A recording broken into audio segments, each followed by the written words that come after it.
કિશોર કાકા વાંચ્યું, આ એક સંસ્થાનો સર્વે રિપોર્ટ છે કે પહેલા કરતા રાત્રે ચોરી કરવાની ઘટના પર ઘટાડો થયો છે. સારું કહેવાય, સુધરી ગયા ચોર એમ ને? સુધરી નથી ગયા, સમજી ગયા છે.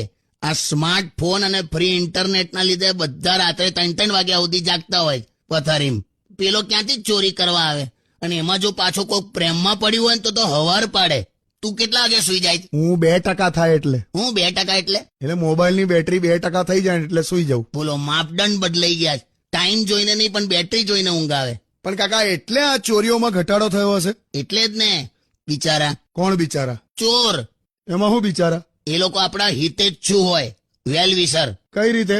કોઈ વકીલ હોય ને, વકીલ એ કેવું ઈચ્છે કે તમે ચાલો મુસીબતમાં જ રહો.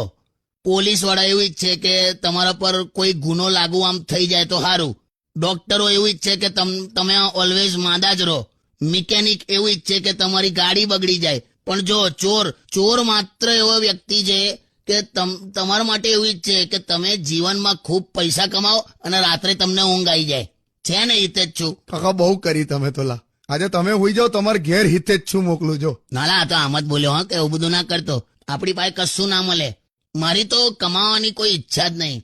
33 કરોડ દેવી દેવતા છે, એ બધા પાસેથી ખાલી 1-1 રૂપિયો માંગવો છે બસ. એમ ને?